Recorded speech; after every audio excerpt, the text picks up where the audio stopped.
amigos do nosso canal Vanguarda Espírita. Nós temos falado em diversos vídeos a respeito do brilhantismo de Allan Kardec. Era realmente um homem especial, determinado, fora de um tempo que ele viveu, porque naquele tempo só existia mesmo a respeito dos fenômenos mediúnicos uma grande curiosidade. Qual o diferencial deste Allan Kardec dotado de uma inteligência absurda, não é? De um determinismo, de uma disciplina incomuns para aquela época? Em primeiro lugar, porque, como dissemos, era um homem extraordinário na sua inteligência. Também porque foi o escolhido da espiritualidade para realizar o trabalho que ele realizou. Tinha Allan Kardec os médiuns para lhe ajudar, para lhe orientar, os médiuns da Terra, e obviamente tinha também com ele uma pleiade de espíritos selecionados para que o trabalho fosse executado. Mas quando nós, hoje ainda, observamos o seu trabalho, a sua disposição, tudo aquilo que ele fez pela doutrina espírita, pela codificação da doutrina espírita, salta-nos aos olhos a sua perspicácia, a sua maneira de entender e reproduzir este entendimento.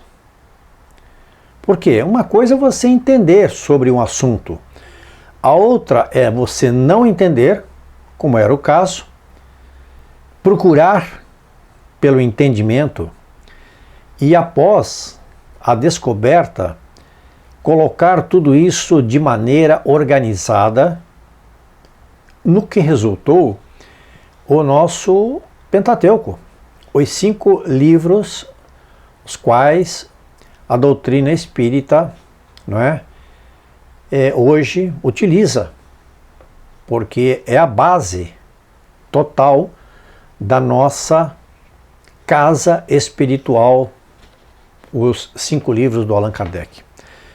Mas hoje eu quero conversar com vocês a respeito de um assunto que ele publicou na Revista Espírita em 1869.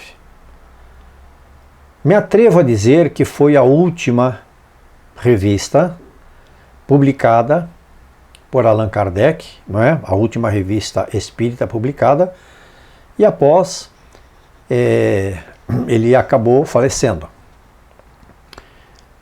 Ela fala do seguinte: se a atividade do espírito reage sobre o cérebro, deve reagir igualmente sobre as outras partes do organismo. Assim, o espírito é o artífice do seu próprio corpo, por assim dizer, modela-o a fim de apropriá-lo às suas necessidades e à manifestação de suas tendências. Muito interessante. Por quê? Porque aqui ele está colocando o seguinte: nós estamos falando de 1869, certo? Então ele já chegou à conclusão, não é, de que o espírito trabalhava o seu corpo conforme as necessidades que ele tinha. O nosso corpo, sabemos que é um instrumento, não é, utilizado pelo espírito para a sua caminhada terrena. Em alguns momentos nós podemos imaginar erroneamente que nós temos o controle do nosso corpo, quando isso não é uma realidade. Quem tem o controle do nosso corpo total é o espírito. E ele utiliza o corpo da maneira e adequa o corpo da maneira que ele necessita.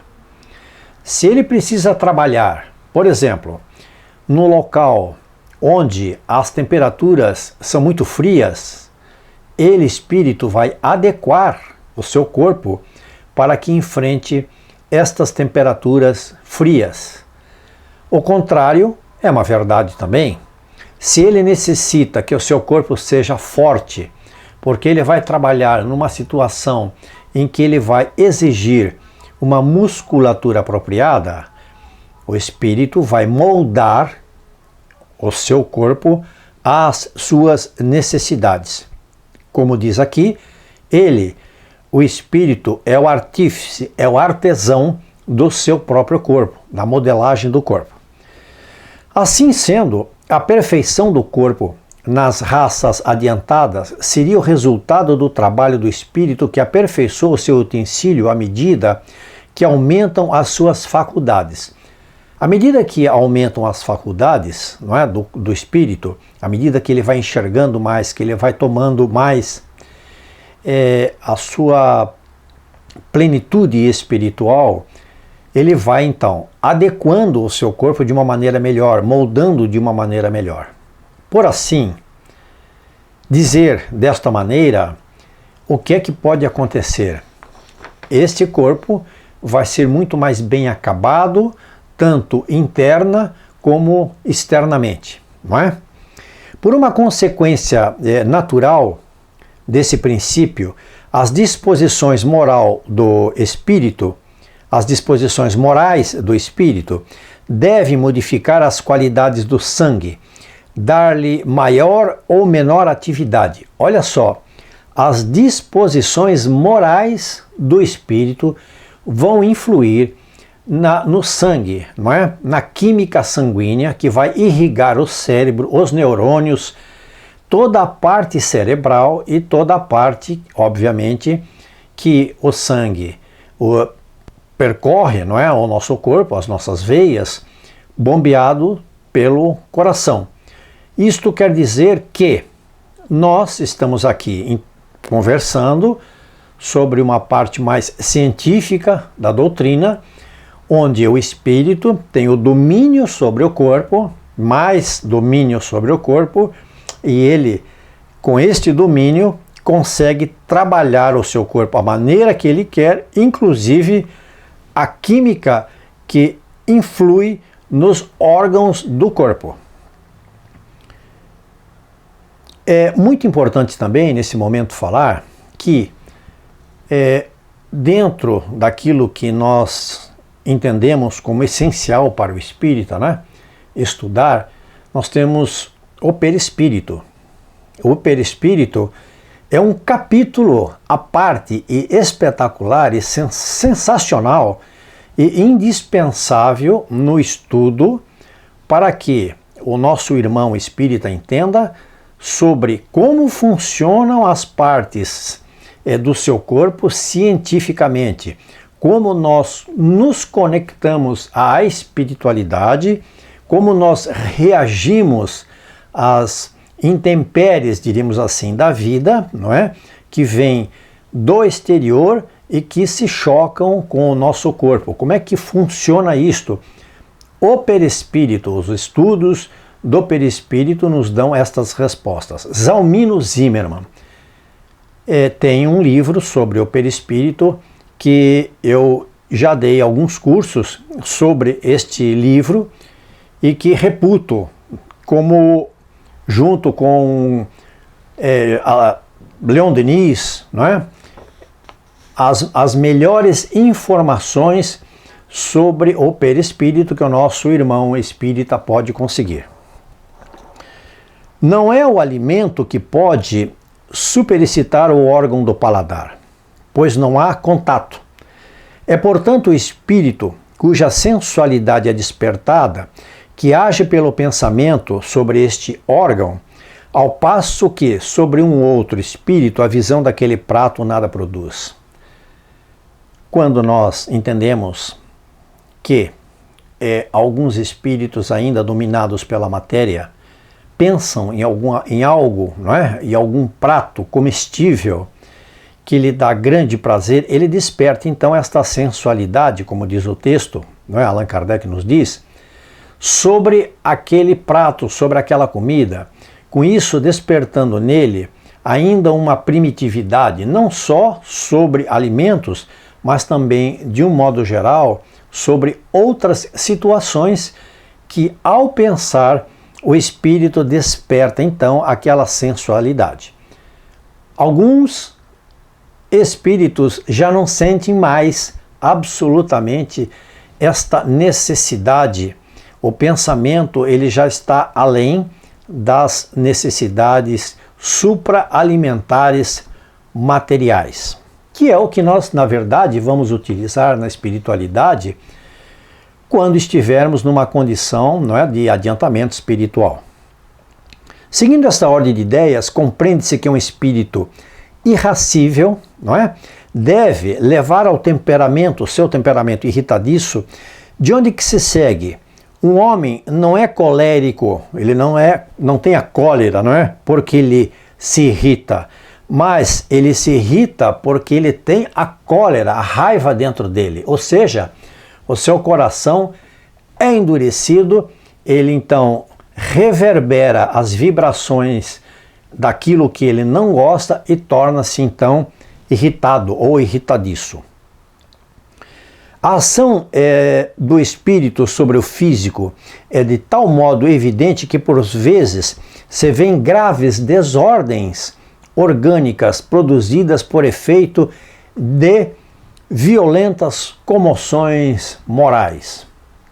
Zalmino Zimmermann, no seu livro O Perispírito, ele diz exatamente isto, não é?